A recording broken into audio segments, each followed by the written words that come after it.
game-changing discussions on the big ideas that shape our thinking. This is One2One.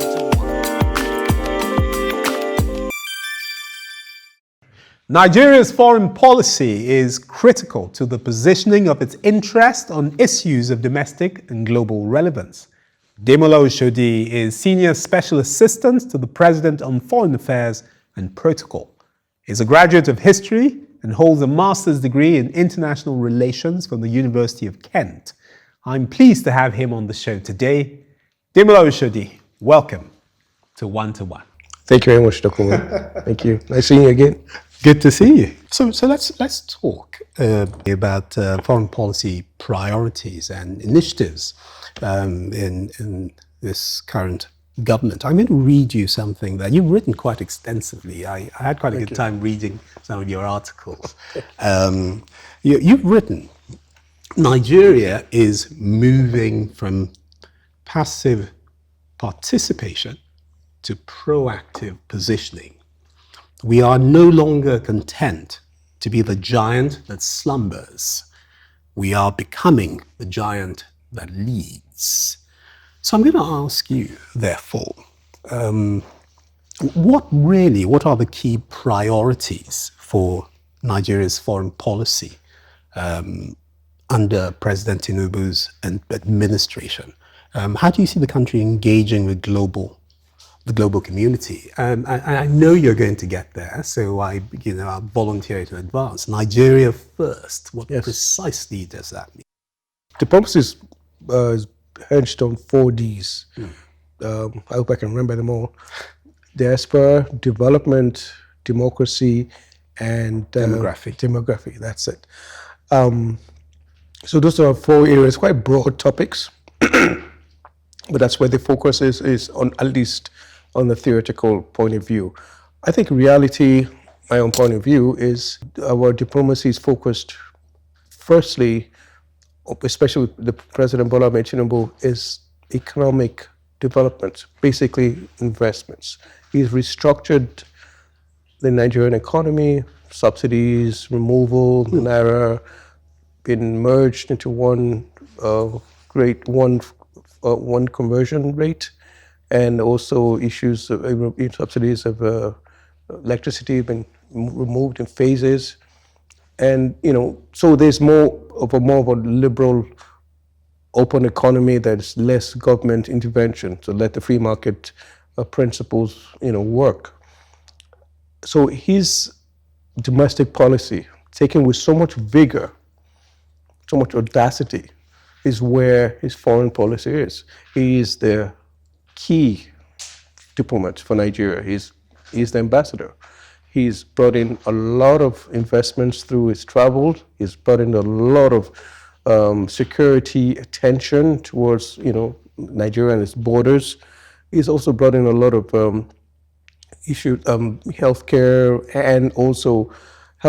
and I can't remember the technological aid towards Nigeria and issues around that. So that's foreign policy in reality. His next focus is ECOWAS, the Economic Community of West Africa, I believe, where our neighbors are, our sister countries. Many of these countries have left ECOWAS. I think 3 of them, Mali, Niger, and Burkina Faso. Yeah. They're key to Nigeria's security, Nigeria's prosperity. Those countries harbor a lot of militants fighting the governments, each of the governments there, and also they represent a non-democratic system, military rule.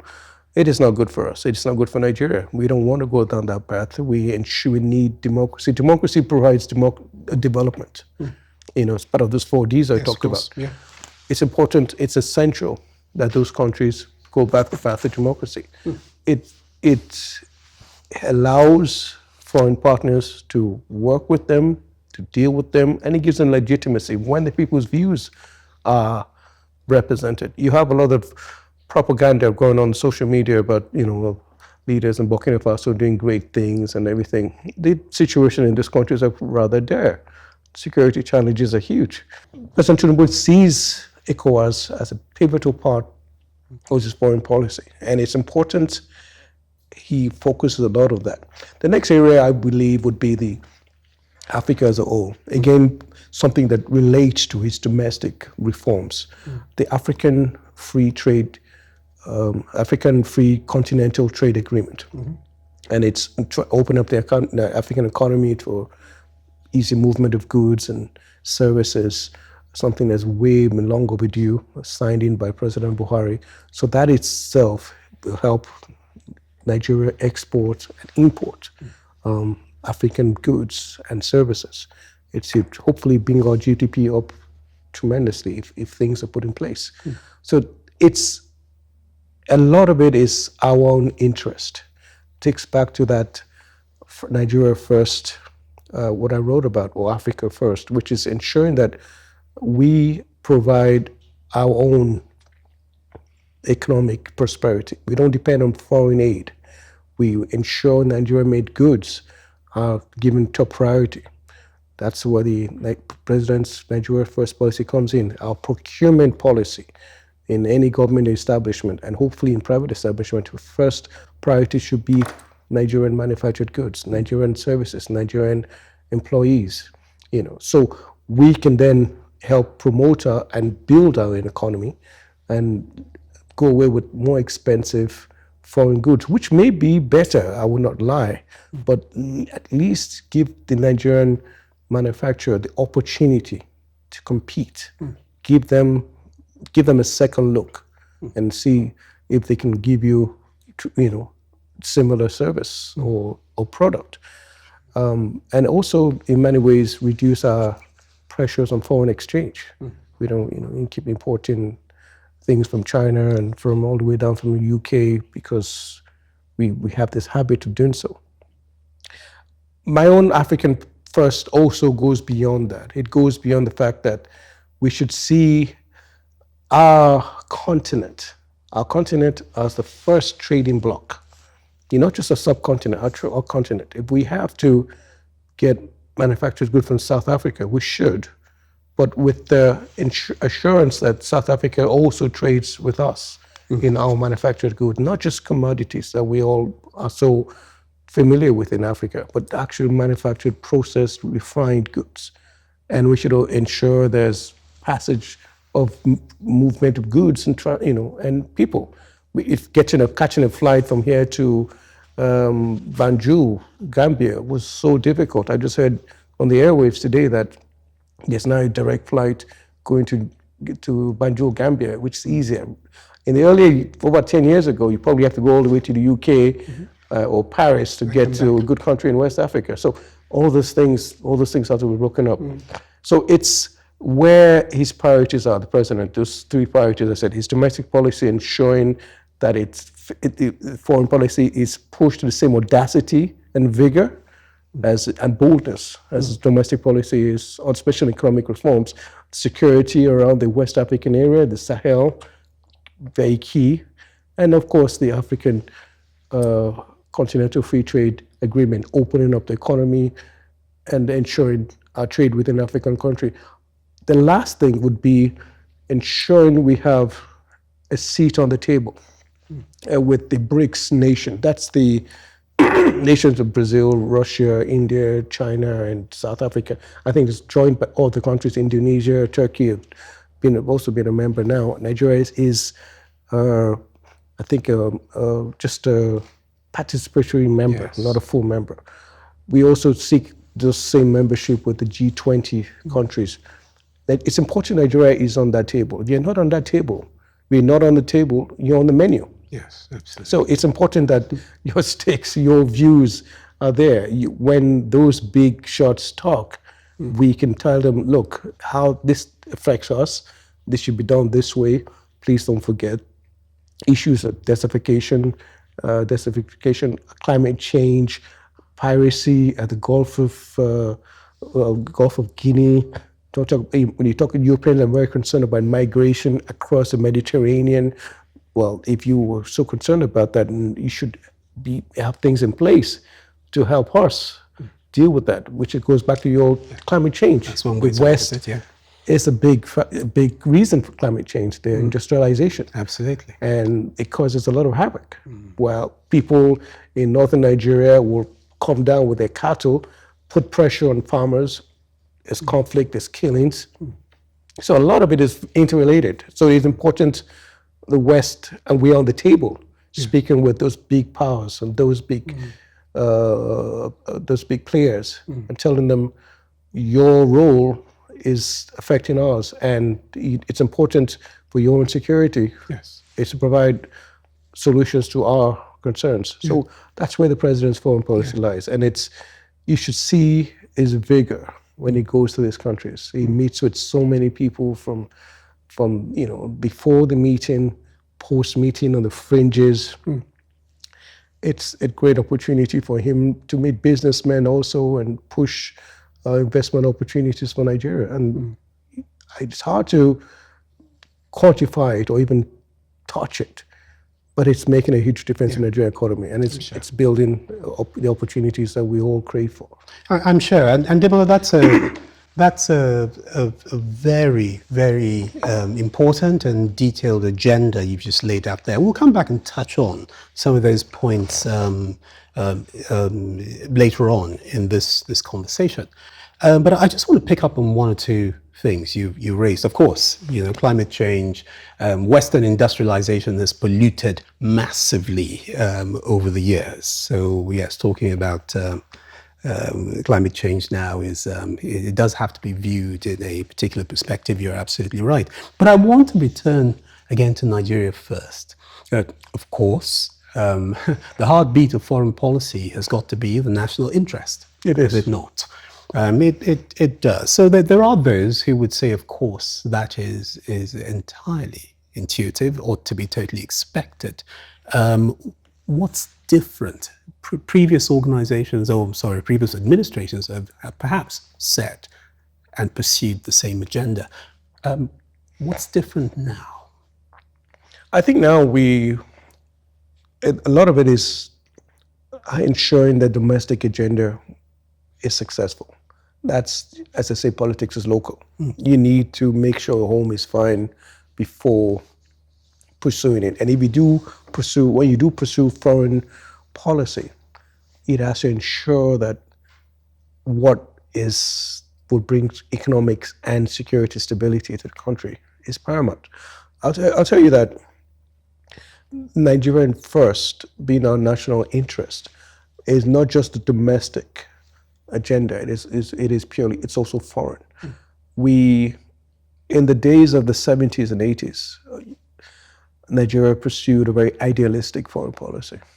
We fought for freedom in Mozambique, South Africa, Namibia, Angola. We have the medals to show for it. We succeeded in many ways. And I think Nigerian policy has shifted away from that. It's more pragmatical. It's more tangible. We need to think, how do we prosper our economy? How do we keep our people safe? Fighting on supporting independence around the African continent. Though all African countries are free of colonial chains, how does that in many ways bring bread and butter to our table? There are crises in Africa. We have issues in Sudan, one of the world biggest crisis right now, bigger than what's happening in Israel and Gaza. People forget the slaughter in Sudan. It's crazy. And there's also issues in DRC Congo, which is a bit subsided now with the Americans intervening. And we have issues a bit around the Central African Republic. We have crises a bit of course, in the Sahel, Mali, Burkina Faso, and Niger, with militants, the Tuaregs fighting for independence, militants, Al-Qaeda related groups. Nigeria could easily take a very forward approach towards this and go to the United Nations and fight for each of these issues, and say we're championing our fellow brothers and sisters, as we have done in the past.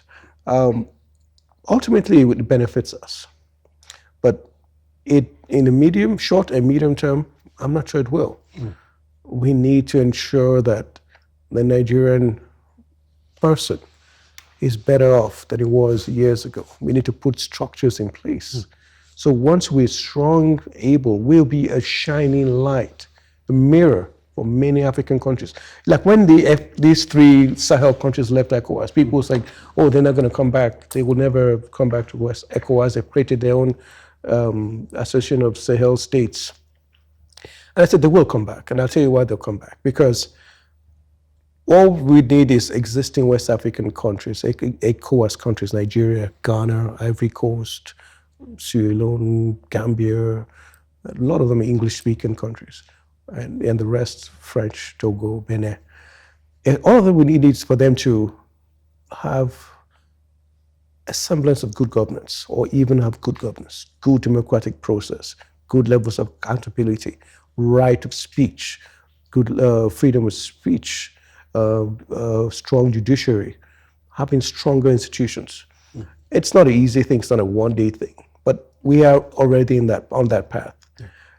And as much as a military ruler may throw out propaganda around the world on LinkedIn or Twitter saying that they're the best things in sliced bread, the people there would know the truth. They would yearn for what's happening down in Nigeria. They would yearn for the system in Ghana. They would yearn for the freedom, seeing their leaders going on world stages and making speeches and being accepted. They would yearn for international development. They would yearn for freedom of speech. They would yearn for an opportunity to vote. That's something they would look at, and they would say, you know what, we're tired of military rule. We want to elect our own leaders. So they will then, in many ways, create some sort of need, some sort of urgency with their people, with their leaders, and they will yearn for a democratic setting. And any democratic setting, free democratic setting, will definitely involve ECOWAS, because ECOWAS is the mother of all the countries in West Africa. It's been there for 50 years. We're just celebrating 50 years of ECOWAS, and ECOWAS has been the most successful regional body in Africa. ECOWAS fought for democracy and for the well-being of West African countries. Nigeria led it. In Liberia, in Sierra Leone, in places, Gambia, we died for these things. So it's necessary for their own prosperity and for their own security to be part of this whole group. And I'm quite certain in a few time to come, they will see that retrace their steps and come back. You have a gun, you can do whatever you want, but eventually that gun will be too heavy for you, and you would have to put it down one way or the other. Whether you become you take up a uniform and seek votes, seek elections to come in as a legitimate leader, or you get removed one way or the other. But that gun will be too heavy, and the people will ask you questions. Interesting metaphor. And you know what, Ademola, I was going to come back to the ECOWAS question, but since we're on the subject of ECOWAS and those 3 nations, Mali, Niger, Burkina Faso, which you have, those 3 landlocked nations, by the way, it's fair to say they are landlocked, which you have described previously as rebellious. Yes. I think it's fair to say. Yes. You said their leaders are rebellious as well. You've spoken extensively about your expectation that they will return. You've given some very good reasons why you feel that they will return. But I'd like to get back to the foundation and ask, why? What is your view of this attrition? Why did they decide to leave in the first place? What are those fundamental reasons why they made that decision? Well, I think they still are going through a tremendous amount of security challenges. You've had each of the countries have their own individual militant group trying to take over power or maybe even secede from the country. In Niger, you had the Tuaregs. I think Mali also had Tuaregs. Their own ethnic group seeking for their own sort of autonomy. They're light-skinned, Arab-looking Africans that find it difficult to be ruled by black-skinned people from the South, even though it's an election, but it's always been a crisis ever since the formation of those countries. That's some kind of, I think, ethnic issues that they're dealing with there. There's also the Al-Qaeda affiliated groups in those countries. A lot of it is the expression of people that have nothing else to do, nothing else to belong to. The state has failed them. Climate change has ravished their homeland. Desert is taken over. Resources are tight. Many children to take care for. So when there's a weak state, it's easy to be influenced by these militant groups. And you have crisis in Libya. They border Libya up north. When Gaddafi left, when he died, he left with a lot of military hardware that was basically stolen or sold down to rebellious groups in West Africa. So they get that easy and cheaply. And it also makes its way back to Nigeria in some ways. So the weak state has caused a lot of the crisis. So fighting weak state for whatever reason, poverty related, climate change, ethnicity. And it didn't take long for foreign parties, French first of all, to come in with solutions. They felt they could normalize things and calm things down. The population trusted France. International organizations too came in. Americans also had intelligence forces on ground because, Americans and Al-Qaeda, we all know the history there. Even foreign German soldiers were also on ground in the Sahel. So the population did not see progress with all these foreign partners, especially France. They looked at France as overbearing. They had a colonial grievance with France, and they felt, the power of the government there was kowtowing too much to the French, and they had to get rid of both of them. So they got rid of government by military rule, by military means, and at the same time got rid of the French and any other foreign parties. Huge American base in Niger had to be shut down. So a lot of it is the genesis of those crises, climate change, weak institutions, weak government, and then obviously cheap available firearms you can easily use to take on the state. So, and then they felt the foreign governments involved were not doing enough. They probably, I felt, stabilized the thing, but they did not actually defeat these militants.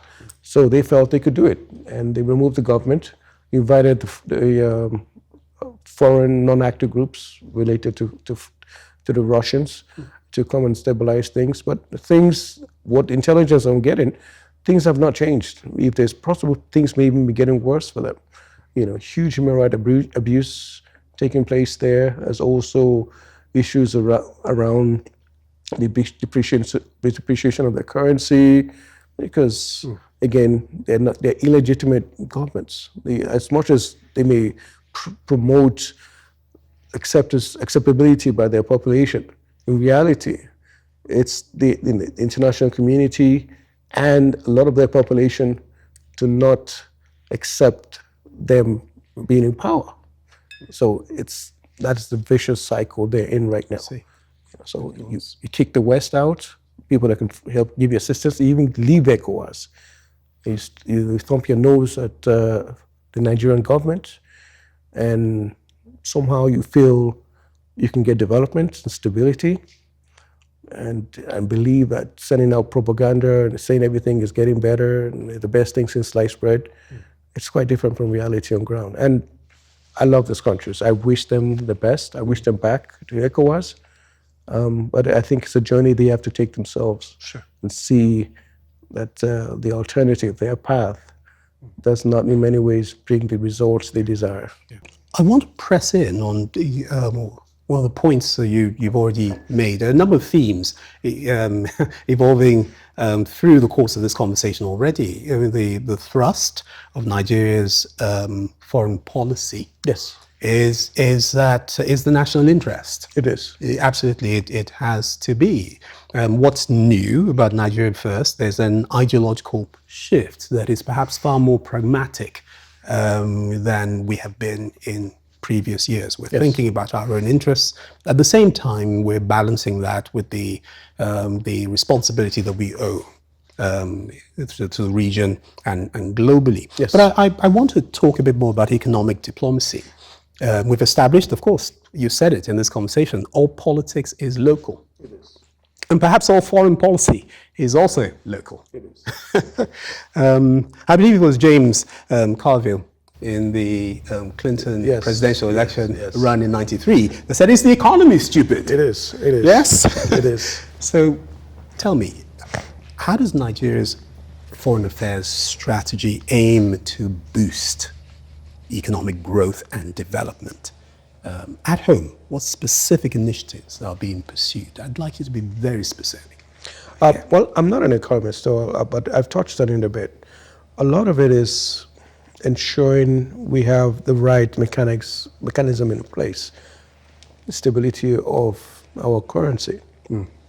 It used to fluctuate. We had various rates. We had the various conversions. We had one for the manufacturers. We had one for business. We had one for black market. So we had almost 3 different currency valuation of the Nigerian naira prior to the emergence of the President Tokunbo. So he removed all those. We now have basically just one clear value of the naira. I mean, I think maybe the CBN zone may be slightly off, but everything is relatively close to what you may get at the black market. So that's good. So an investor, a businessman will know this is the exchange rate. This is what I will get for my buck. And it will know that the next day or 2, 3, 4 days, 1 week, 1 month, 2 years, the rates will not jump up dramatically. It's been relatively stable for the past few months now. So that's good. That's investment confidence. That's what President Tinubu has done by removing all those multiple exchange rates for the naira. He's also ensured that these subsidies we are enjoying in Nigeria, again, petroleum, electricity, in some cases, even, the telecom industry, so a lot of these subsidies are either completely removed or gradually being removed. It's important to have an open economy where investors can say, okay, you know what, I'm not competing against government. So why would you set up a electrical house or basically a system whereby you can generate electricity as a businessman for the community when you know the government is going to subsidize or the government is not going to pay, and vice versa for other areas of the economy. So it's important they know that it's a free market opportunity. And with free market, the prices may start up very high, but with competition, prices will come down. And that's how it has been around the world. So that's what the government has done towards the Nigerian economy in providing that stability. It will now go beyond also ensuring there's a restructuring of this tax system. So we have archaic tax laws that go back to colonial times, stamp duty. What is that? Let's remove that. So that has to be changed. So obviously there's politics involved and all that. But the restructuring of the Nigerian economy, ensuring that we have more production in oil, crude oil exports is very key for economy, ensuring that the roads infrastructure is built in place so that itself can build GDP by 1 or 2%. It's all there. So the government is targeted a $1 trillion economy by 2030. And we're on track for that. It's with the liberalization. And the president has also meaningfully traveled and met with major organizations, the World Bank, IMF, African Development Bank, all providing necessary facilities for infrastructure development, for and other challenges we have, even grants towards our needs. You notice the American government has withdrawn foreign aid, with the U.S. aid.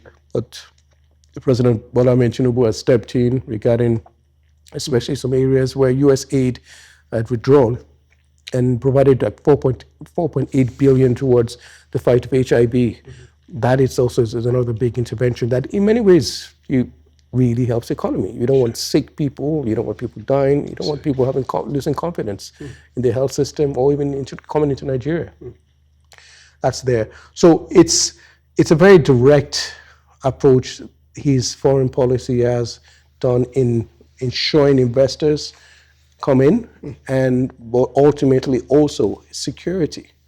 Again, we talked about the ECOWAS, we talked about issues around the Gulf of Guinea. Piracy has really gone down. We have, borders are more secure regarding smuggling and exportation of a lot of our goods. Nigeria's problem cannot be something that we solved overnight. It's going to take weeks, maybe years, but the restructuring itself is a huge booster. You see that the IMF, the World Bank, and all the international bodies have commended these reforms. Of course. And see the fact that this is necessary but painful. And so we can always look at the president as a student of history. He knows how things are judged today and what will come out tomorrow. He did that in Lagos State. He was a Lagos State governor, and he basically restructured the whole Lagos State system. Lagos State is the largest economy in Africa. And a lot of people did not like how things were in the beginning, but taxes here and there in Lagos. Now Lagos is flourishing. Indeed. So this is hopefully something he's trying to replicate successfully in the federal system. And with the importance of ensuring the vision he has is something that he feels that he can achieve. People also mention, I know you probably haven't mentioned this, that we don't have ambassadors yet. Yes, I was waiting to the end to sneak that in. Yes, so you preempted that absolutely. question very wisely. Yes, yeah. I do assure you. I know that it's a priority for him, but I think the timing is key. I think the timing is key for ensuring that his domestic policy fits well into it. It's not easy. It's not cheap putting ambassadors out there. There's a lot of backlog of costs that those missions have to deal with. That's to be cleared first. And also the fact that the president himself, I believe, is filling up a lot of those gaps. His foreign travel, meeting investors, meeting government of presidents around the world, and selling Nigeria to them, and his reforms, again, with great acclaim.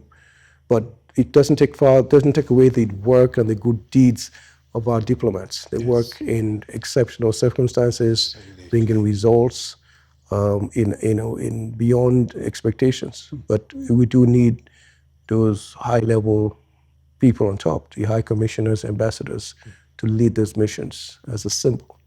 And I do assure you and Nigerians that it is something that has been put in place.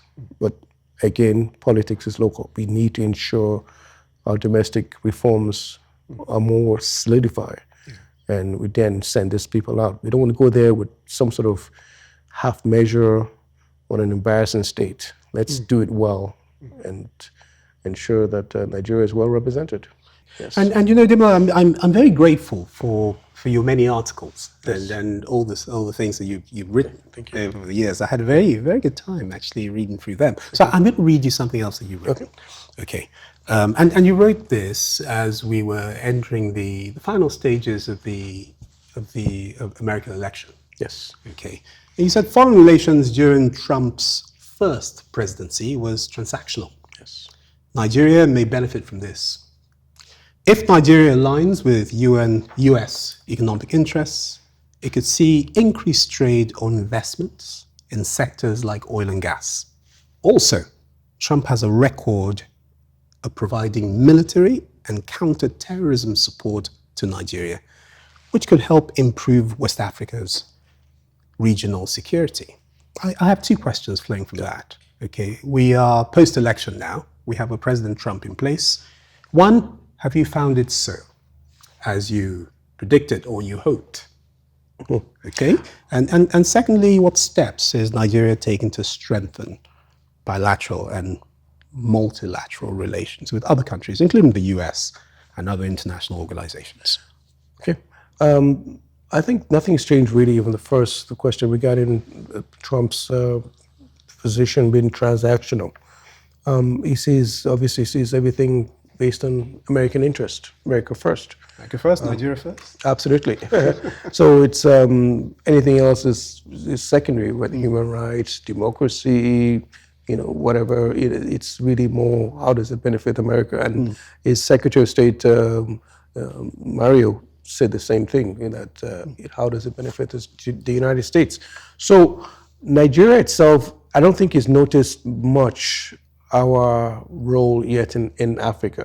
It's more, I think the President of America is concerned about issues in the Middle East, issues with China, and of course, the Russian-Ukraine crisis. Again, a transactional president, not too concerned about crisis around anything else that doesn't concern America's interest.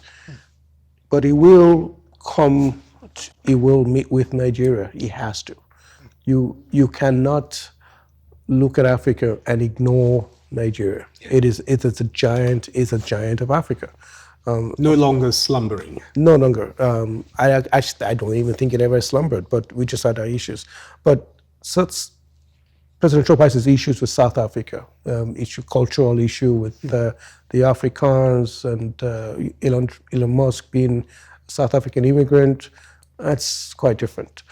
Nigeria doesn't get into his face because Nigeria is a non-aligned country. We don't much follow the Americans or the East or the Chinese or the Russians or the European. We look at where our interest lies. I've always looked at India and said this is where Nigeria should emulate economically and politically. India is also a very diverse country. They have a very basic economy that is growing rapidly. They have systems in place that makes them quite self-sufficient. They have a massive population. They have an enduring democracy. They have a lot of comparisons to Nigeria. And India is not aligned. India would trade with Russia today, America tomorrow, put things in place to check China, and also find ways to work with Africa and Brazil, especially in the BRICS. I've always believed Nigeria should emulate India in so many aspects. And I wrote on that.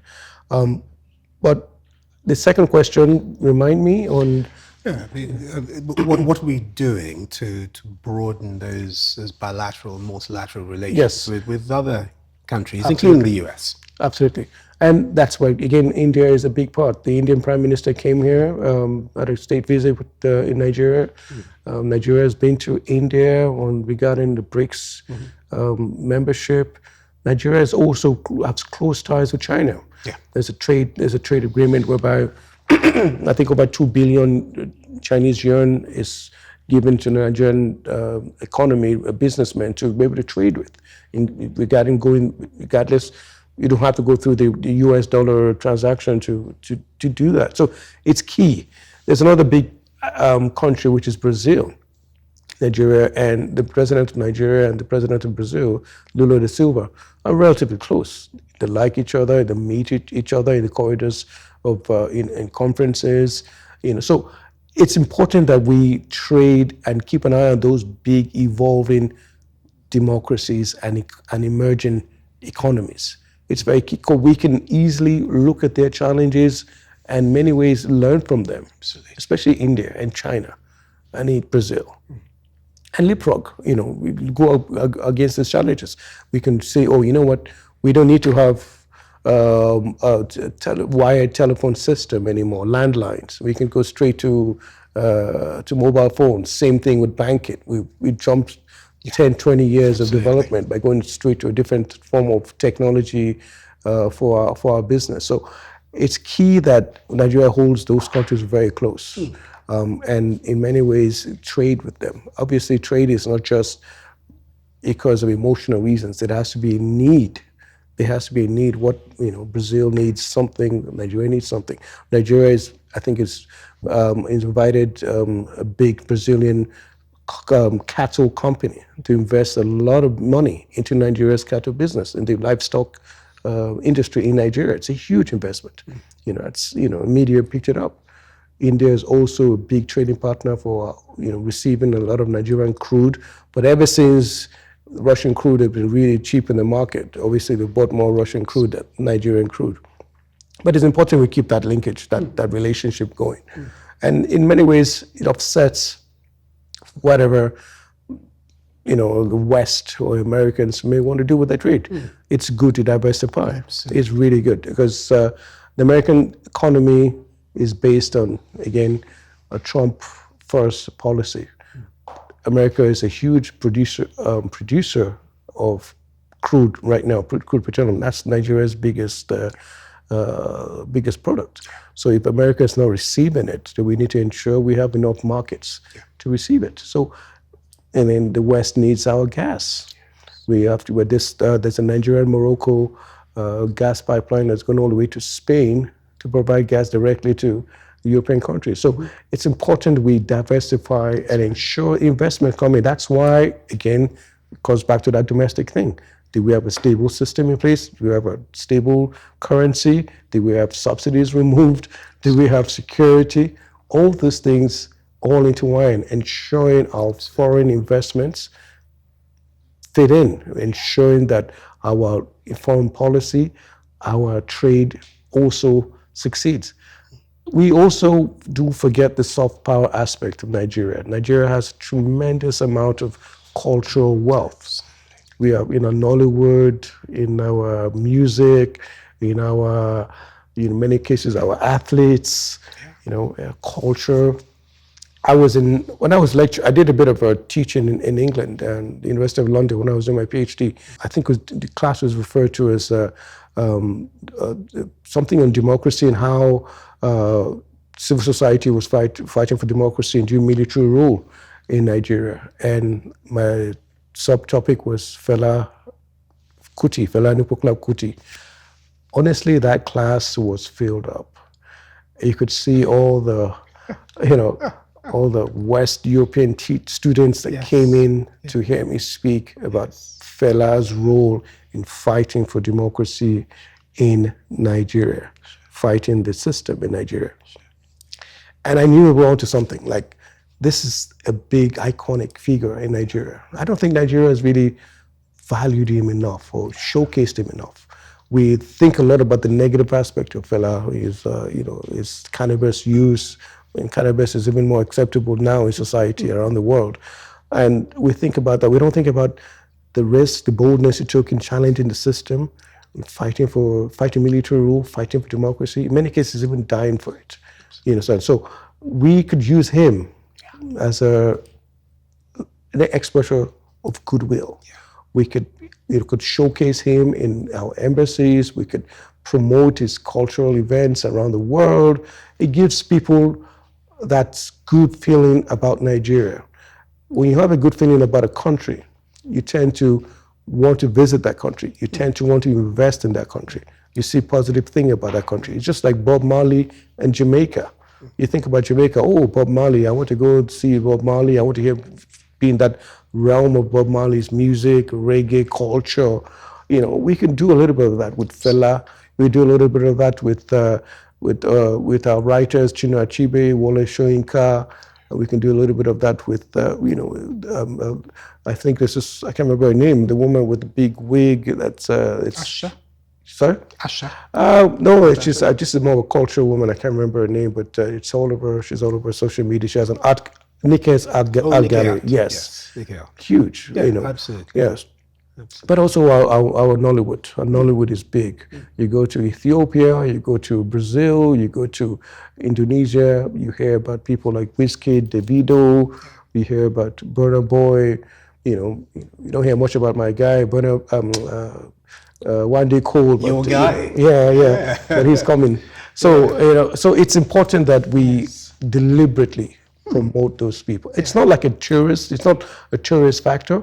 It's just more of a feel-good aspect. People think good about your country. People will, would ask more about the country. People will think positively. People would want to visit. People would want to invest. You understand? There's still also the technical aid core with the Nigerian government deliberately providing technical assistance to many West African countries and Africa, even Caribbean countries also. Doctors, engineering, teachers, nurses. That's also there. But nothing beats when you enter somebody's mind subliminally. You think about, Nigeria, I have warm feelings about Nigeria, the Nigerian vocabulary, Japa, the lingo, some Nollywood that really push that, and that's, I think, what should be a deliberate effort by the Nigerian government to showcase. So let's talk about that deliberate effort. Yes. I mean, what we're really talking about is strategic use of your cultural capital. Yes. Isn't it? I mean, I remember, Fela Kuti passed away, I think it was 97. I heard about it first on the BBC. Yes. I was living in England at the time, and that's where I heard about it. And it's oven ready, isn't it? These things are there. Yes. And you have just rolled out several examples. Yes. The question is, how do we mine this soft power? Yes. How do we actually, what's the mechanism in your view for actually mining it and putting it to use? First of all, it has to be deliberate. It has to be a government policy on that. You don't want to push it in a way that would offend people or just abuse their sensibilities. You want a subliminal message. You want something that will just subtly be positioned to change their mind or improve the image of Nigeria.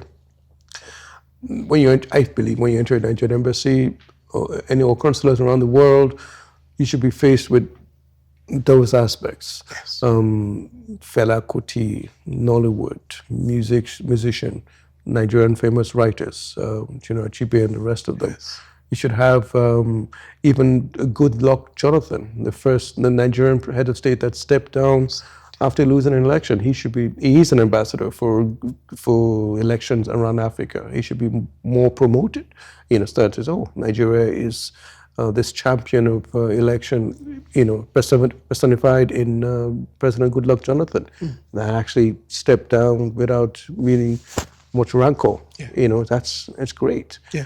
We should also ensure that when we travel, if there's a cultural event with the president, we could, bring along or have ahead a Nigerian musician, a famous Nigerian musician to play, to sing, or to even if foreign dignitaries come in, we should have them available to perform, especially, for instance, when Macron came, I think we had some VIPs, I can't remember who they were, but when the president went to Macron in France, we had them playing I saw that. Nigerian music, in their own ways. Yeah. But I do believe that Macron visited the shrine. He did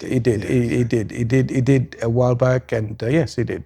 So that's key. The other aspects of soft power I think we can also use is when we have, for instance, in any ways we have where we travel as Nigerians, we should in many ways ensure that this is something that people have to want to do themselves, not be afraid to showcase their culture, their dressing. We're known for that.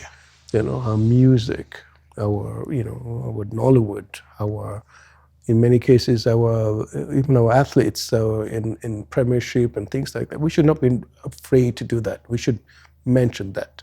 It in many ways, it goes a long way to have people look at your country in a different light, in a positive light. Yeah. You understand? So Absolutely. That's very key. Yeah. But the president, I believe, should make a very deliberate effort in ensuring that we as a country, when we government officials, any government-related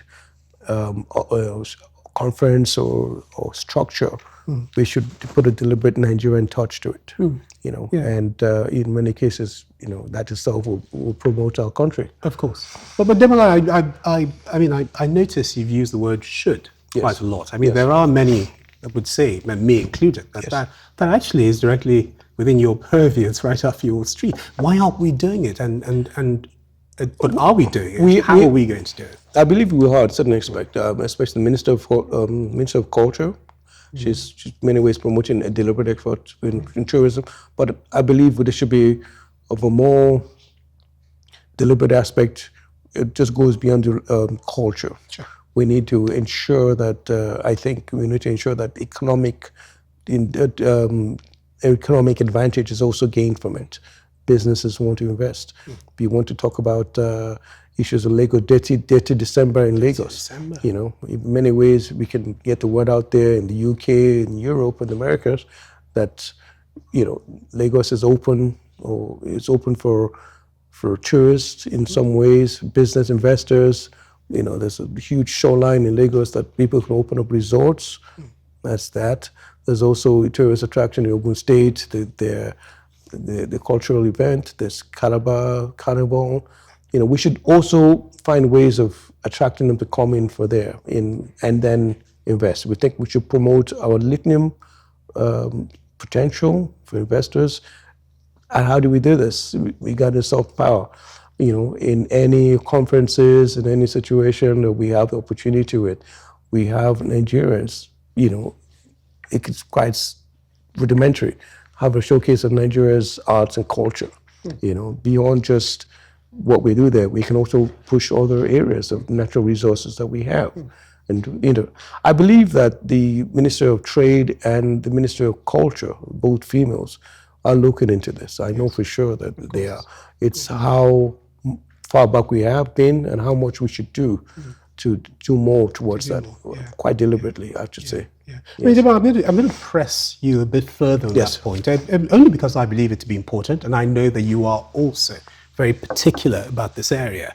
So let's talk about the application of soft power. Let's move to sports. Yes. A dear young man, very talented, hugely talented Nigerian, a little while ago, just over a year, a couple of years ago, had a problem. Victor Osimhen. Yes. And what wonders, really, the ordeal he went through. I mean, Victor Osimhen actually wore the same number that Diego Maradona wore at Napoli, the number 10. I just wonder if that would have happened to Maradona or Gary Lineker or someone else who, of that stature, who, thinking about soft power, really would have represented the face of the country in that situation. How did that happen? I can't speak for the Italians and how they do their football and their culture. Yeah. I can just say that Victor Osimhen has really, really been a great ambassador for Nigeria in that regard. I mean, you ask any Italian, name top 5 Nigerians you know of, and his name will definitely be one of them. But I think it's a cultural problem they have there. And what we can do as Nigerians or even government officials is to ensure that we just highlight his achievements as much as we can. We highlight, Nigerians are able to, in many ways, intercede into issues he has or concerns. That would be really great. But he's a professional, and obviously he resides in Europe, he works in Europe. We can only just ensure we just highlight his achievements and as much as we can in Nigeria and outside. And we do that. We really do that a lot. There will be challenges anywhere anybody works, especially outside Nigeria. But we need to just ensure that his achievements are highlighted there. I think the gentleman is also moving. I think he's moved away from Napoli. Yeah, of course. I suppose the point is, could we have done more at that point? I'm not sure, but I'm not sure. But I know that the head of the Nigerian Diaspora Commission, she did speak about it, and then she expressed her concerns about it. But beyond that, I'm not sure much more we could do. Yes, of course. Okay, so very interesting question here. I'd like to talk about Kemi Badenoch. Okay. Of course, Conservative MP. Opposition leader. Opposition leader, absolutely, more correctly put. In order, of course, for any party in British politics to be electable at this point, there needs to be a slightly more rightward shift, doesn't there? So she's spoken quite a lot about migration figures and immigration. And one could argue, of course, that is in the British context, the politically expedient thing to do now. Even the Right Honourable Keir Starmer has said and done the same. However, of course, in the process of doing that, she stepped on a few toes back home, hasn't she? She has. She has, yeah. Talk to me about how we've handled that in government in this country, and what impact, if any, it's had, and how do we intend to deal with the leader of the opposition going forward? Well, I think when she first won the leadership of the opposition, the Nigerian government congratulated her, the Nigerian community congratulated her, and I think that's it officially. She's somebody of Nigerian descent, and we all wish her well. But I think a lot of people outside government have also, been rather upset with her views on being Nigeria roots, about Nigeria, and it looked as if she was putting down the country, and it was rather upsetting, even for me. But I'm smart enough to know that she's a politician. She wants to win the vote. She has to identify with a certain ideology, which is being right-wing, and to ensure she captured that space away from Nigel Farage and the Reform Party. Yes. So it is pure politics, and it's hurtful politics, but it's politics. And if she doesn't show or play that identity politics, she may actually not last long as an opposition leader. But the process in which she brings down her roots and casts aspersions on Nigeria is rather unfortunate. And it's Nigeria will be here longer than anybody. Anybody that says good or bad about the country, it would be here. It would grow, it would become a giant in the world, global space, because it's bound to. Its population is massive, the intellectual force is great, and it's also well positioned with human resources and natural resources to be a great country. We just need to have the right things in place, the right leadership, and and ensure that we stick to the path. So people say negative things about the country, even going beyond the opposition leader of the Conservative Party of the UK, is just temporary. Yeah. And a lot of people do it just for political gains. Absolutely. And I think that's where she fits in that too. Yeah. So, Nigeria will be here, regardless of who is climbing up or rolling down the greasy pole in British politics. Absolutely. Greasy pole. Yes, really, the greasy pole. You know what they say, all political careers end in failure. Ultimately, yeah, absolutely. And I don't think she's doing well in the opinion polls anyway. So it's unfortunate, but again, it's politics. Yeah. She's making a fist of it, but we wish her well. Yeah. Okay. So two history and foreign policy buffs talking. It's been a most enjoyable conversation. Ademola Oshodi, thank you for joining us on One2One. Thank you very much. Thank you. I appreciate it. Thank you.